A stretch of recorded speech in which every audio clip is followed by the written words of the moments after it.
ఉమ్మడి మెదక్ జిల్లాలో ఈరోజు ప్రధాన వార్తలు ఈ విధంగా ఉన్నాయి. ముఖ్యంగా రాష్ట్ర ప్రభుత్వం చేపట్టినటువంటి గ్రామ సభలు ఏవైతే ఉన్నాయో అవి పూర్తి స్థాయిలో రసాభాసగా మారిపోయాయి. ముఖ్యంగా సిద్దిపేట జిల్లాలో పలు చోట్ల ప్రజలు అధికారులను ప్రజాప్రతినిధులను తీవ్రస్థాయిలో నిలదీసి ప్రశ్నించినటువంటి పరిస్థితి కనిపించింది. ముఖ్యంగా మానకొండూరు నియోజకవర్గ పరిధిలోని బెజ్జంకి మండలం లక్ష్మీపూర్ గ్రామానికి గ్రామ సభకు అటెండ్ కావడానికి వెళ్ళినటువంటి స్థానిక శాసనసభ్యుడు కవ్వంపల్లి సత్యనారాయణను ప్రజలు తీవ్రస్థాయిలో నిలదీశారు. ముఖ్యంగా రైతు రుణమాఫీ, రైతు భరోసాకు సంబంధించి, అట్లాగే రేషన్ కార్డు పంపిణీలకు సంబంధించిన లిస్టులో జరిగినటువంటి అవకతవకలు, ఇందిరమ్మ ఇళ్ల స్థలాలకు సంబంధించిన అవకతవకలపై పెద్ద ఎత్తున ప్రజలు ప్రశ్నించి నిలదీసిన నేపథ్యంలో ఆగ్రహానికి గురైనటువంటి ఎమ్మెల్యే మధ్యలోనే తన ప్రసంగాన్ని ఆపివేసి వెళ్ళిపోయిన పరిస్థితి నెలకొన్నది.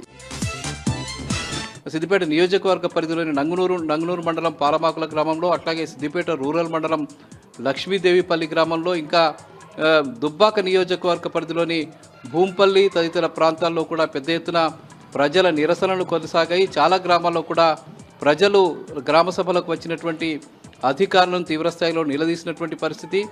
రైతు రుణమాఫీ, రైతు భరోసా, అవకతవకలపై తీవ్రస్థాయిలో నిలదీసినటువంటి పరిస్థితి కనిపించింది.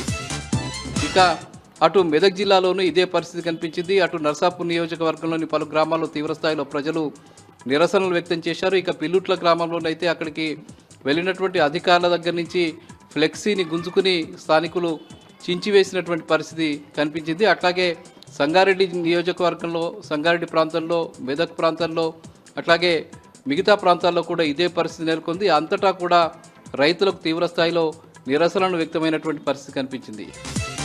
ఇక పటాన్చెరు నియోజకవర్గంలో జరిగినటువంటి ఒక కార్యక్రమానికి ఆయన జిన్నారం మండలం బొల్లారం గ్రామానికి వెళ్ళినటువంటి స్థానిక ఎమ్మెల్యే మహిపాల్ రెడ్డికి స్థానిక కాంగ్రెస్ పార్టీ నాయకుల నుంచే తీవ్రమైనటువంటి నిరసన వ్యక్తమైంది. అక్కడ ఒక ప్రారంభోత్సవ కార్యక్రమానికి వెళ్ళినటువంటి మహిపాల్ రెడ్డిని అదే పార్టీకి సంబంధించిన కాటా శ్రీనివాస్ గౌడ్కు సంబంధించిన వర్గం నిలదీసి అడ్డుకున్నటువంటి పరిస్థితి. దీంతో మొత్తంగా పటాన్చెరు నియోజకవర్గంలో కాంగ్రెస్ పార్టీలో నెలకొన్నటువంటి తీవ్రస్థాయి విభేదాలు ఒక్కసారిగా గుప్పుమన్నట్టుగా మనకు అర్థమైపోయింది.